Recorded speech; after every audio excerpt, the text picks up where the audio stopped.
David Huboi. Welcome to Going Green TV. This show is sponsored by the San Benito County Chamber of Commerce. And as part of the Green Committee, we believe in economic vitality and environmental sustainability for future generations. On our show today, our first guest is Scott Sjulin. He's an environmental scientist, and we're going to talk about stormwater management.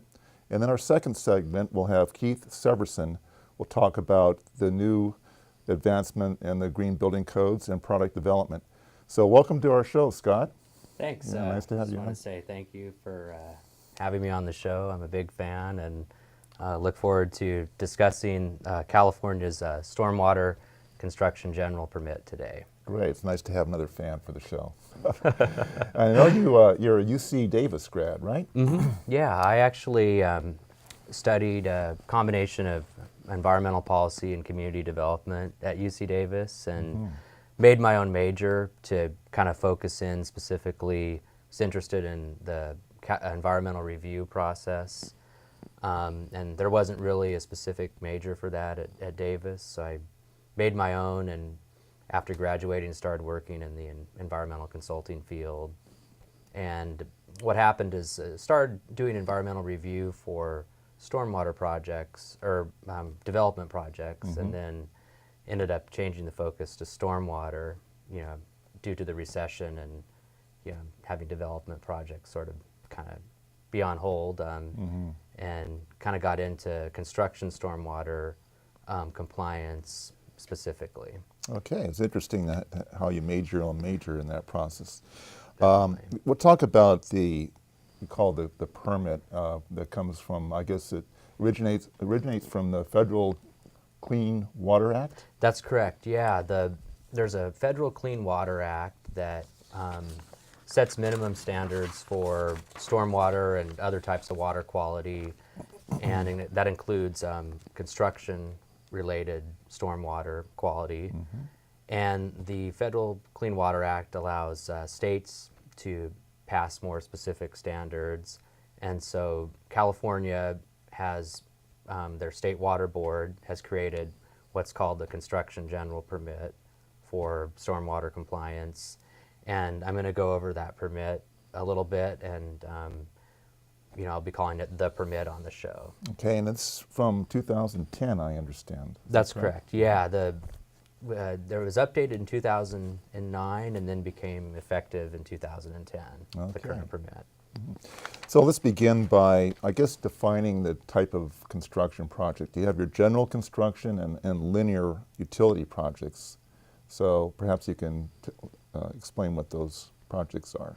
Yeah, those are, a general construction project is sort of one that's static at one particular site. It could be a shopping center, residential development, even a highway bridge project or something like that.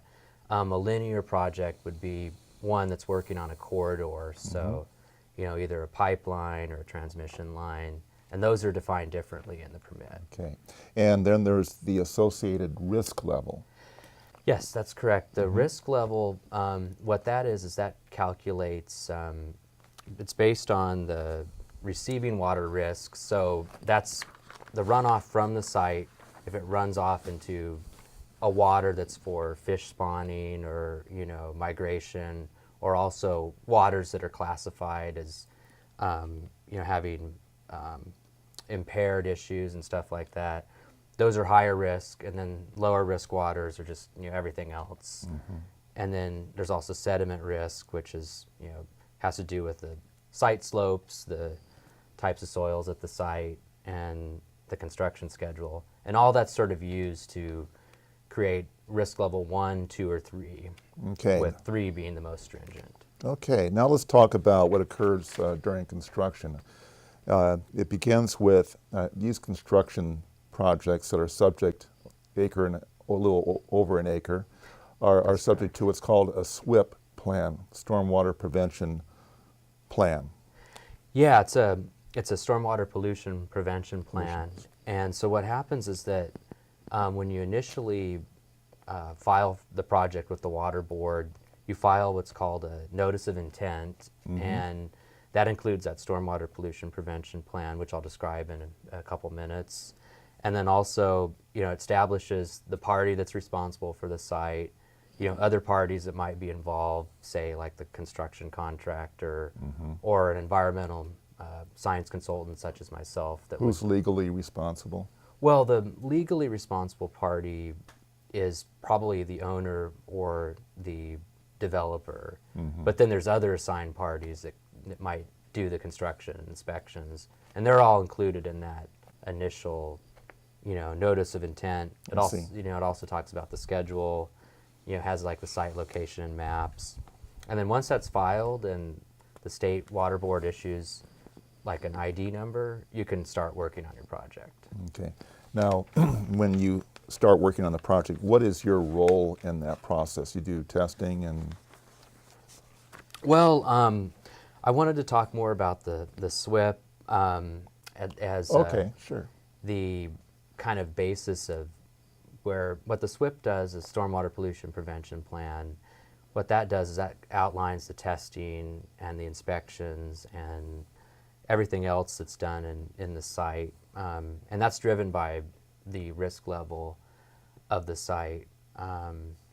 And it also has best management practices, which I'll describe in a few minutes what those are. And those are the actual things that are implemented on the site to prevent stormwater pollution. And one thing I wanted to mention is that there's certain classifications for what's called a qualified SWPPP developer. That's the required certification to actually write a SWPPP. And then this qualified SWPPP practitioner is somebody that's qualified to actually implement the SWPPP, and that's a certification that I have. And, I see. To do the inspection. So like a civil engineer could draft a SWPPP plan, and then another person could actually follow it through, such as yourself.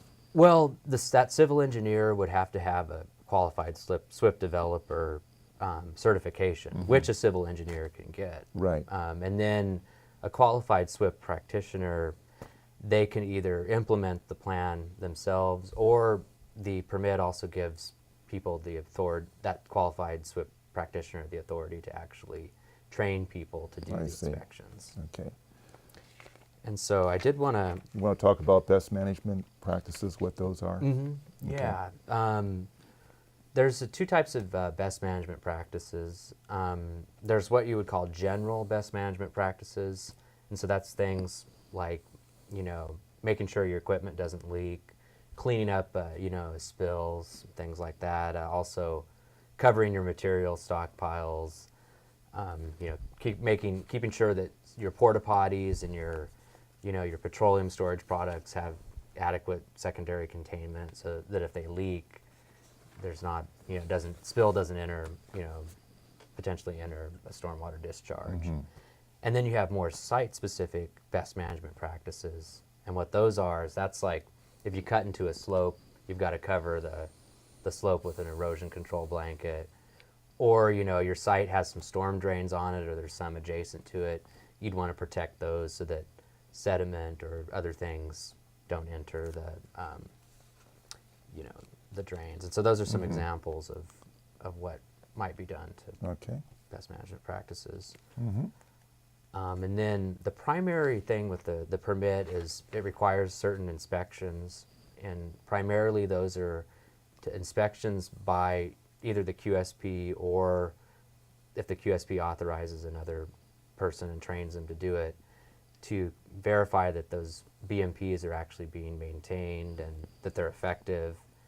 And then so those are done depending on the type of site. Linear projects, it's done daily. General projects, it's done weekly. There's also some additional requirements for rain events depending on the risk level of the site. I see. And so that just depends on the risk level, and kind of whether it's a linear or a general project. I see. Okay, and then once everything, when the project closes out, there's a notice of termination? Well, I was going to talk about part of the process is, project changes. And one of the things is that, projects, minor changes, little things, those are just done directly in the SWPPP on site. But if there's a major change, you have to file a change of information with the water board. And that'll just, if you update your acreage or you're going to extend your construction schedule, those kind of things have to be sort of involved with the water board. Okay. And then also, with respect to inspections, those do not have, each inspection is not reported to the water board. You just keep copies on site. And then if there's, a water board person may visit the site and want to look at the inspections, but it's not really, only major project changes are reported to the water board. Okay. And I was going to talk about the annual report also. All right. On a yearly basis, you're required to do like a summary of, annual reports, what goes on the site, like summarize your inspection findings, and then kind of document other things that occurred on the sites. And those are once a year, each year your site's active. Okay. And then finally, you do if your site's done, you do a notice of termination. That's when all your construction and landscaping and everything's done and all your equipment's removed. And also when your site's stabilized, meaning, if you've exposed a slope, you got to have 70% vegetation coverage. I understand. And so all that's, when all that's done and documented, that's filed with the water board, and you get a notice of termination, and then that's it for the process. Okay. Well, with your experience on monitoring and documentation, I have to ask you a question. In my experience as an architect working with contractors, if you're with your experience, let's say I'm a grizzled contractor, I've been doing it for a long time, and now we have these new regulations, 2010, and a young guy like you comes on the site with, monitoring and documenting. I'm thinking, wow, what is the world coming to? How do you deal with contractors who kind of have to go through a learning curve? I think the primary thing is just to sort of take time and discuss each of the requirements and then kind of relate them to the previous requirements, which were a little bit less stringent, and then discuss how to sort of transition from a less stringent to a more stringent requirement in kind of the most painless way. Say for instance, if they have to do inspections weekly instead of monthly, what kind of checklist, how can we make this as simple as possible? And I found that just minimizing paperwork and kind of working directly to minimize the level of effort to just get done what needs to be done and make it part of the routine usually is very effective at helping contractors out and getting done what needs to be done from a regulatory perspective. Do you ever get any philosophical and say, this is why we're doing this, it's for the environment, to mitigate the impact on the environment? Do they have any understanding, try to emphasize that understanding?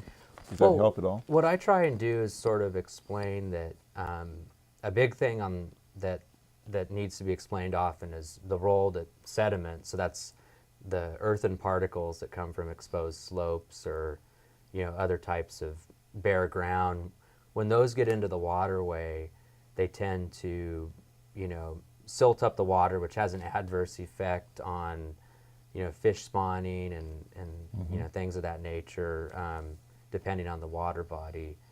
And what I just sort of I find is that often contractors are very conscientious of, they want to make sure their porta potty doesn't leak. They understand that. Very conscientious of petroleum products, but where we've had to do more education has been with the sediment role. And I find that fishing works really well because I've met my fair share of contractors that like to fish, and they like to go fishing. You can kind of explain that has those sediments would have a adverse impact on waters that sort of discharge ultimately that strikes into a response, of course, spawning and those types of systems. Great.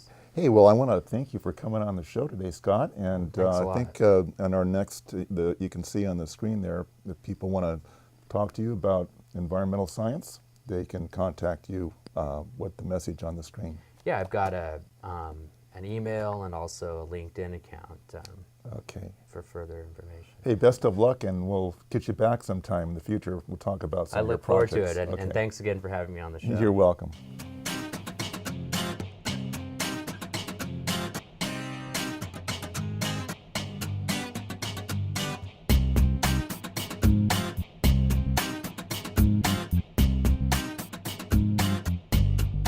You're back watching Going Green. And on our show is a guest who's been on here before, Keith Severson. Welcome back, Keith. Great to see you, David.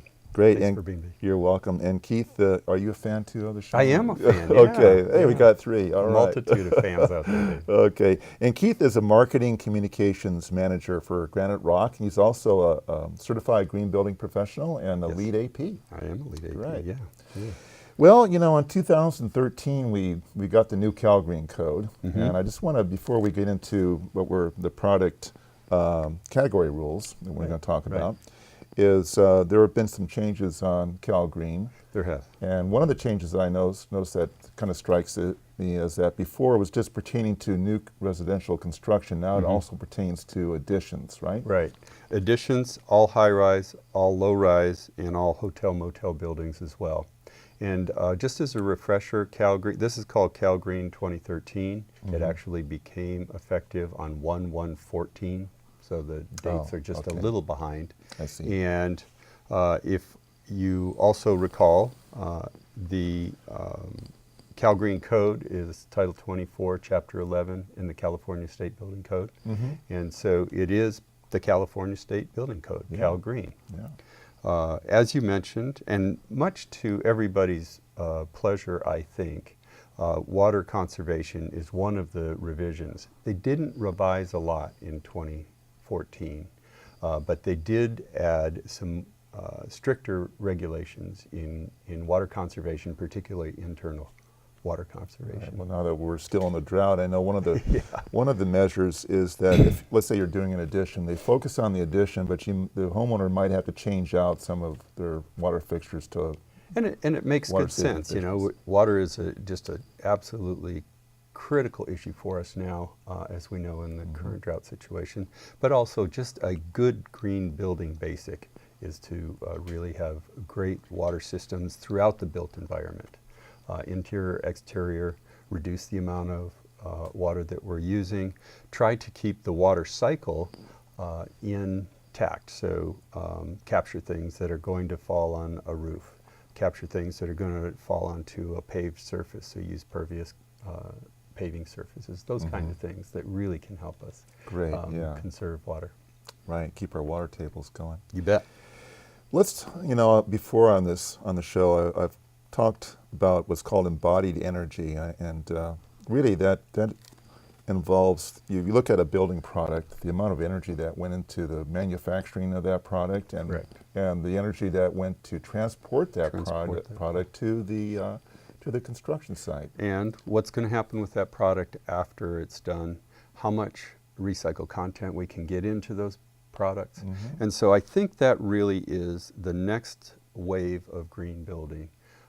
With the advent of the United States Green Building Council's LEED version 4, which was instituted at the end of last year, they started to look at things called Environmental Product Declarations, EPDs. And unfortunately for the audience, we're going to go through kind of an alphabet soup. But to get to an EPD, which is basically a nutrition label focusing on carbon footprint for any of manufacturer building products, we have to do a couple of processes to begin. The first is a product category rule. And a product category rule will tell us about manufactured products or building products and tell us what we should measure, how we should measure what the units are, and how we can categorize certain products so that you can compare apples to apples. So a PCR, product category rule, is the first part of our alphabet soup. That will bring us to a life cycle assessment, LCA. A life cycle assessment is just as it sounds. It talks about the entire life cycle of a product. So if you talk about wood, you're going to talk about rapidly renewable or not clear-cutting forests, that sort of thing, and forest stewardship. Transporting, trying to buy things local, and then what you do with it at the end. How do we recycle these products?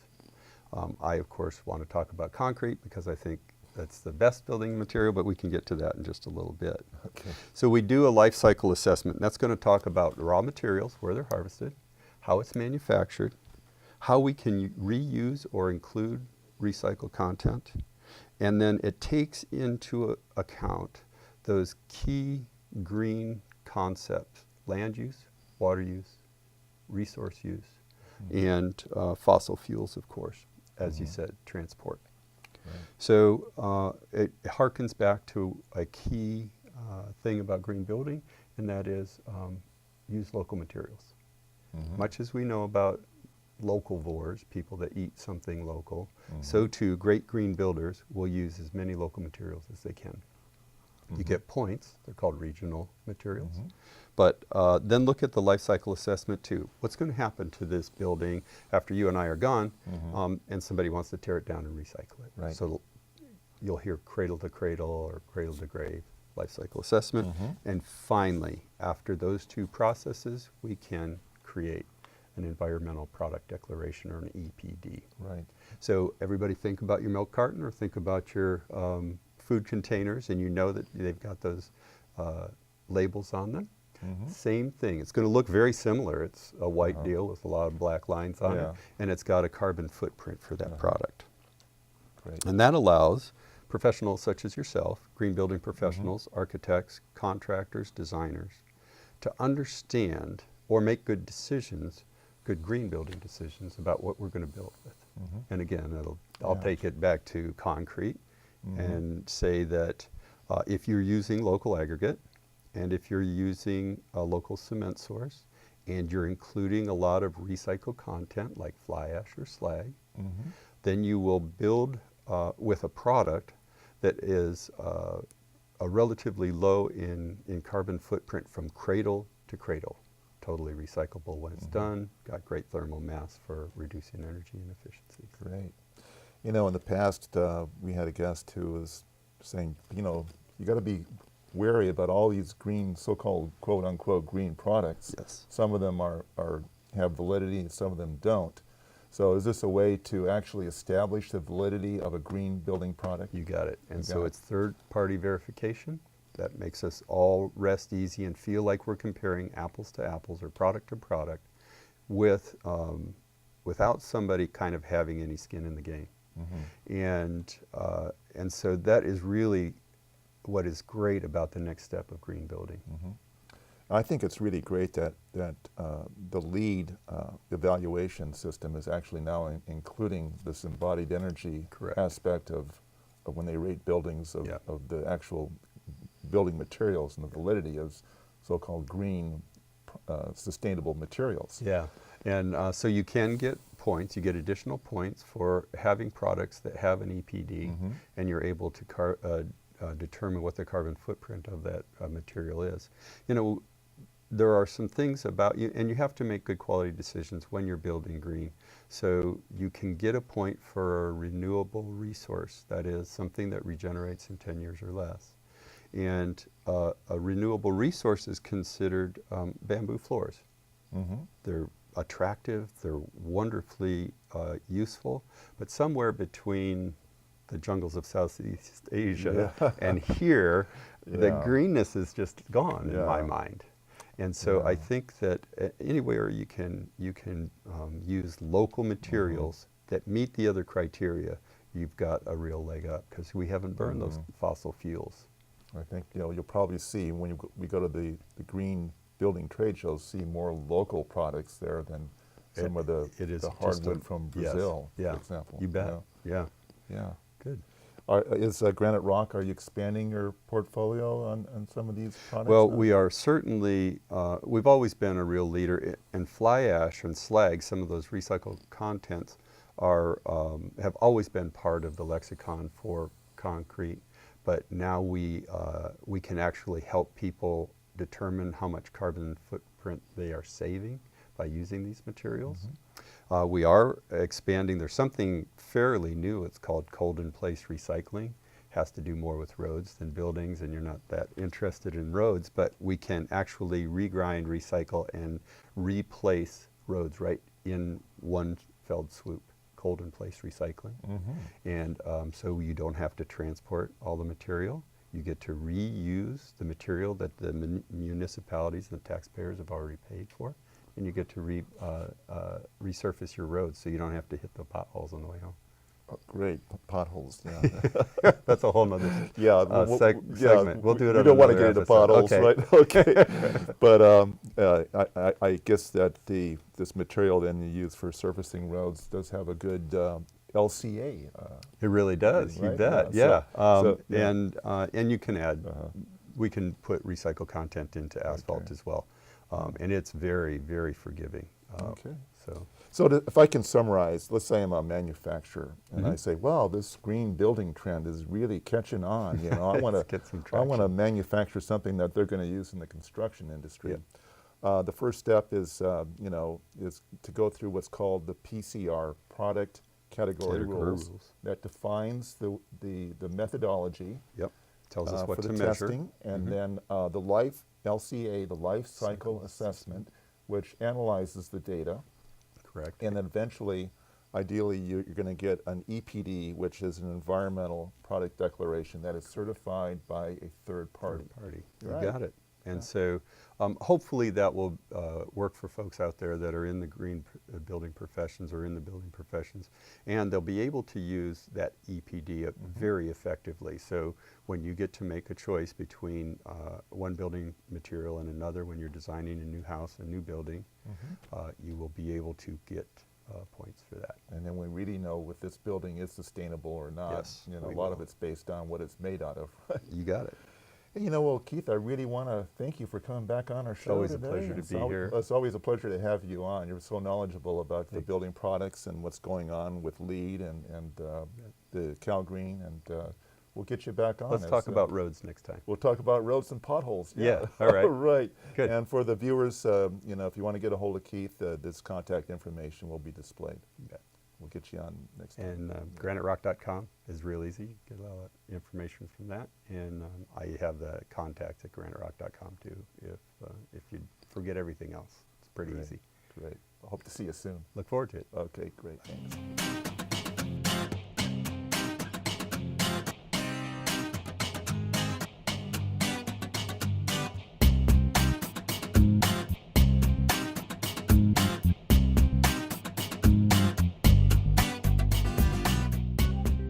Hey, you're back watching Going Green. I want to thank Scott Sjulin and Keith Severson for coming on the show. And again, you know, we talk about regulation, and questions arise that we may be over-regulated, and this environmental regulation adds to industry's production cost.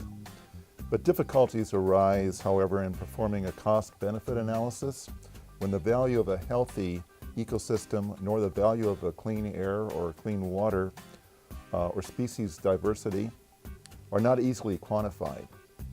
So these are questions to ponder as we go forward and move forward together to work together for a better world. I want to thank you for watching Going Green, and we'll see you next time.